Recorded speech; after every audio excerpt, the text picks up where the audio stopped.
जो education loan के लिए अप्लाई कर देंगे, हम हमारा उस पेंशन से ही ब्याज देते रहता है। लेकिन हमारा सेना का अधिकारी को इस चीज़ का कोई मतलब नहीं है। हमारे लिए जो आतरज है उस चीज़ को एजेक्ट कर किया जाता है। उनके लिए जो 60 साल तक उधर रह के वो अपना पूरा सुविधा लिया है, वो पूरा सेटलमेंट हुआ है। लेकिन हम ये नहीं बोल रहा हूँ उनको जो चीज़ें मिल रहा है उसके ऊपर हम दुखी नहीं है, जो उन्होंने काम किया उनको मिल रहा है। लेकिन कुछ एलेवेंस है जो होता है हमारे लिए, जो MSP है, मिलिट्री सर्विस पे बोलता है। MSP का मतलब वो ये होता है, हम जोखिम का एलेवेंस होता है। जोखिम में हम खड़े हैं, हमारे एक अधिकारी टेंट के अंदर या ट्रेंच के अंदर या बंकर के अंदर वो सुरक्षित रहता है। हम उस बंकर का सामने हम हिफाजत दे रहा है, उनके पास कोई गोली नहीं पहुंचेगी, पहले गोली हमारे शरीर पर पहुंचेगी, तब हम उनको बोलता है MSP, मिलिट्री स्पेशल पे, जोखिम अलाउंस। क्योंकि हमारा एक वो जो वर्दी पहन के हम उधर खड़ा होने के लिए हमारे वो मन के वो ये होता है ना, उसी के लिए वो देता है। अब वो क्या कर दिया, ऑफिसर के लिए वो टेंट के अंदर जो पड़ा है उस ऑफिसर के लिए 15,500, हम बाहर जो गोली के सामने खड़ा है हमारे लिए 5,200। ऐसा क्या होता है कि सिपाही कम पढ़े लिखे होते हैं, अफसर ज़्यादा पढ़े लिखे होते हैं, जो सैलरी में इतना भेदभाव किया जाता है? अभी जो 2006 के बाद सेना के अंदर जो भी एंट्री होता है वो 12 क्लास एंड प्लस है। उसी जैसे सेम NDA के अंदर जो अफसर जाता है वो भी बेसिक एजुकेशन उनका भी 12 एंड एबो है, हमारा भी 12 एंड एबो। लेकिन हमारा ये है, हम सेना में सिपाही बन के जाने की वजह से हमको आगे पढ़ाई करने का मौका फिर नहीं मिल रहा है। क्योंकि हम देश सुरक्षा में लगे हैं, हमको 16-16, 18-18 घंटे की ड्यूटी रहता है। लेकिन अफसर ऐसे नहीं है। अफसर को अब उनके अंदर युवा है, वो जाने के बाद उनको आगे स्टडी करने का मौका मिलता है। वो अपने 12 क्लास से आगे सरकारी खर्चा में वो पढ़ाई करते रहेंगे, क्योंकि उनका ड्यूटी थोड़ा सा हल्का है, क्योंकि उनका हर चीज़ से सुरक्षित है। लेकिन सेना के अंदर जाने के बाद वो जवान फिर आगे बढ़ना उनके लिए मुमकिन नहीं है, लेकिन अफसरों के लिए वो भी मुमकिन है, तब जाकर जनरल बन जाता है। सेना में जो अपना सिपाही जो आगे अफसर जो अगर एक लेफ्टिनेंट बन के अगर चला जाता है, वो 10 साल में जाके जो कैप्टन मेजर जाके कर्नल तक बन जाता है 10 साल में। लेकिन हमारे सिपाही 10 साल में क्या बनता है मैं आपको पहले बता दिया। ठीक है, वो कुछ नहीं बनता है, रिटायरमेंट 10% आगे निकलता है। उनका बारे में हम बताया था, वो ये हमारे JCO जवान जो भी बता रहा है, जो JCO के लिए 0 बैलेंस में जो अपना ये टेबल निकल के आ गया। तो OROP के नाम पर हमारे साथ में नाइंसाफ़ी हुआ है, सरकार को गुमराह किया गया है। गुमराह करने वाला में जो उसमें एजेंट तो हमारा ऑफिसर है, वो हर तरह से वो हमारा जो मतलब हमको यूज़ किया है, हमारा भीड़ को सरकार के सामने दिखाने वाला काम उनका पास होता है, जो कि हम उनके पीछे खड़ा रहता है। और हमारा 28 लाख फौजियों का, उनके परिवारों का, या 32 लाख फौजी उनके परिवारों का नफरी लेके जाके वो सरकार के सामने रखेंगे, सरकार उनको देखता है। लेकिन हाँ, इस बार हमने हुंगार भर दिया। हमारा प्रयत्न तो पिछले 10 साल से थे। इस बार 20 तारीख को 2023 को आपने देखा है, यूएम जंतर मंतर पूरा भर चुका था।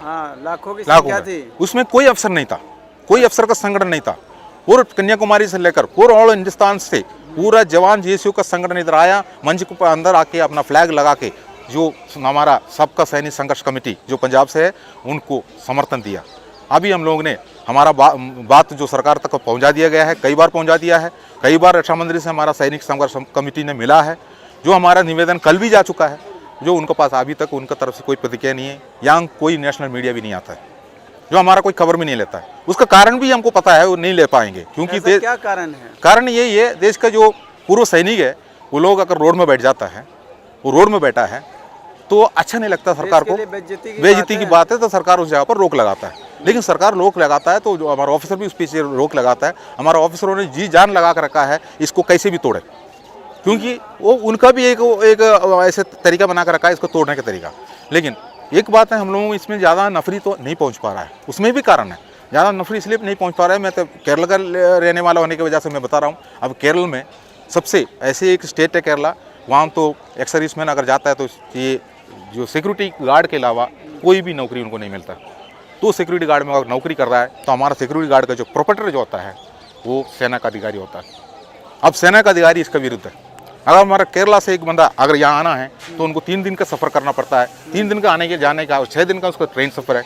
उसके बाद वो 1-2 दिन यहाँ बैठना है, तो फिर उसका 10 दिन तो उनको चले जाना है, वहाँ को 1 दिन का छुट्टी नहीं मिलेंगे। अगर वो 10 दिन ले लिया तो उसको वो नौकरी भी खो बैठ जाएंगे, वो नौकरी उनको वापस नहीं रहेंगे, तो उनका रोजी रोटी छीना जाएंगे, क्योंकि वो नहीं चाहता इस चीज़ का।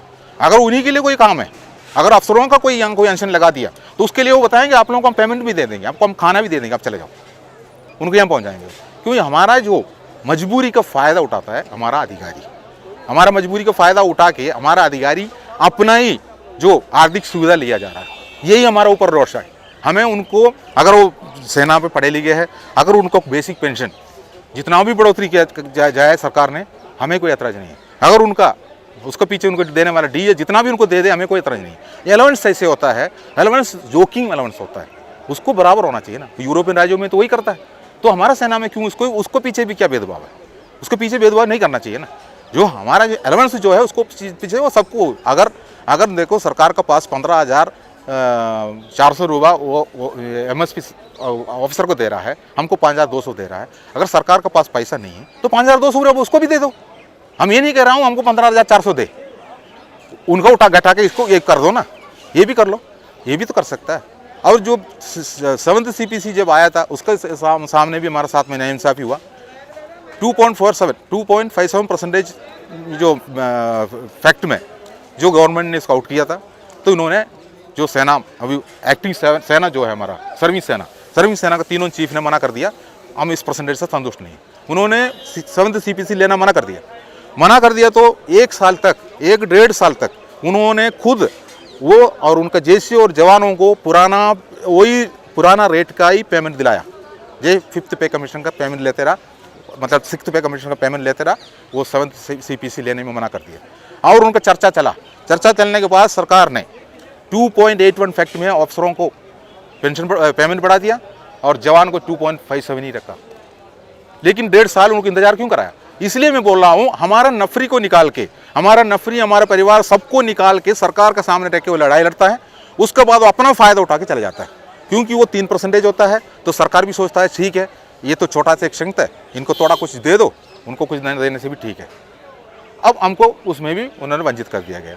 मतलब पे और अलाउंस, हमारा कोई बच्चे नहीं है क्या? हम भी तो जो आशा लेके ही तो सेना के अंदर जाता है, हमारा भी तो परिवार है। हम सेना के अंदर एक सिपाही बन के या एक फौजी बन के हम नौकरी भी कर रहा है, तो हम अपना घर पे किसी के लिए बेटा भी है, हम अपना पत्नी के लिए पति भी तो है, हम अपने बच्चे के लिए बाप भी तो है। हम उसका कैसे देखभाल करूँ? हमारे पास कहाँ है इसके लिए टाइम? एजुकेशन करने के लिए हमारे पास टाइम नहीं है। लेकिन अब जो रिटायरमेंट होने के बाद हम लोगों को बिल्कुल हमारा अफसरों का नाइंसाफ़ी की वजह से, अफसरों ने जो गलत गाइड करने की वजह से हमको बाहर बैठना पड़ा। अगर आप लोगों की मांग सरकार नहीं मानती है तो अगला कदम क्या रहेगा आप लोगों का? सरकार नहीं मानती तो हम इसी जगह पर बैठेंगे, अनिश्चितकाल अनशन में बैठ जाएंगे। पूरा हिंदुस्तान का पूरा संगठन, जो सैनिक संगठन है, जो जवान जेसीओ संगठन है, खुद यहाँ 20 तारीख को आकर यहाँ समर्थन देके गया है। जब बुलाएंगे हम आएंगे। और इस तरीके से आप कितने दिन बैठे रहेंगे? फिर खर्चा पानी कैसे चलेगा? बच्चे कैसे पलेंगे जब अनिश्चितकालीन बैठे रहेंगे? हम अनिश्चितकालीन बैठने का इरादा लिया हुआ है। अगर हमको खाना भी नहीं मिलता है, हमको अगर भूखा रहना पड़ेगा हम भूखा रहेंगे। अगर मरना है तो इधर मरेंगे। अगर हमारे ऊपर डॉसर चलाना तो डॉसर चलाइए, या हम लोगों का अगर मान लो हमारे ऊपर अभी कुछ भी करना चाहता है हमें करा दीजिए, क्योंकि हमने कोई गलत नहीं किया, हमने इस देश की सेवा किया है, हमने कोई अन्याय नहीं किया। हम यहाँ अनशन में भी बैठेंगे, हम कोई मूर्ख बन के काम नहीं करेंगे। हम बिल्कुल अपना प्यार से ही हमारा काम, हमारा हर चीज़ से मांगेंगे। इसमें ये तो नहीं कि जो है कि सेना के जवान जो है नेता बनने की कोशिश कर रहे हो, या इलेक्शन का टाइम आ रहा है 2024 में? नहीं, ये तो गलत बात है। हम लोगों को कोई किसी राजनीति पार्टी से हमारा कोई मतलब नहीं है, हमारा कोई मतलब नहीं है राजनीति पार्टी से। हम राजनीति पे नहीं है, हम पहले भी नहीं है, क्योंकि हम सेना में रहते टेम्परेरी में हम राजनीति के बारे में बात नहीं करता है। यहाँ भी हम राजनीति के बारे में बात नहीं करता है। राजनीति समर्थन में नहीं है ये तो अफवाह उठाने के लिए, जो 2024 में इलेक्शन आने वाला है और हमारा वो करने के लिए, ये करने के लिए हमारा सेना का अधिकारी द्वारा ये अफवाह उठा के रखा है। वो हमारे इस टेंशन को तोड़ने के लिए कोई ना कोई रास्ता निकालेंगे, क्योंकि उनके पास टाइम है, उनको कोई चिंता नहीं है। चिंता हमको है। आपने सही बोला है, हम लोग कौन कहना देंगे? हमने हम नौकरी तो करना पड़ेगा है, हम अपना नौकरी छोड़ के यहाँ तो नहीं बैठ सकता है। लेकिन हम निर्णय ले लिया, हमको कोई रास्ता नहीं है। हमारा रास्ता तो पूरा इन्होंने ही रोक लगा दिया, तो क्या करेंगे? अगर आर पार का लड़ाई यही हो गया। अभी इसके लिए मजबूर किया गया है हमारा सरकार ने, उनको शर्म आ रही है। इसलिए तो कोई जो नेशनल मीडिया इधर नहीं आ रहा है, यहाँ देखने के लिए वो नहीं आ रहा है, क्योंकि उनको शर्म लग रहा है। उनको खुद ही पता है इसके पीछे क्या होंगे, क्योंकि वो देश को दिखाना नहीं चाहता, हमारा आईना को देश को दिखाना नहीं चाहता। हम सरकार से ये विनती कर रहा हूँ, जल्दी से जल्दी हमारा बात सुने।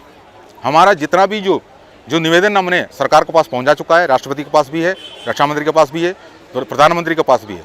हमारा उस निवेदन को पढ़िए, पढ़ने के बाद उसको अच्छी सोल्यूशन ले लीजिए। उसके बाद हमारे पास समय है उसके लिए कि जो उधर हमारे लिए अगर वो बुला रहा है तो हम उधर पहुँचने के लिए भी तैयार है। फिर हमारा मांग को पूरा करिए, यही हम सरकार से विनती कर रहा हूँ। जय हिंद।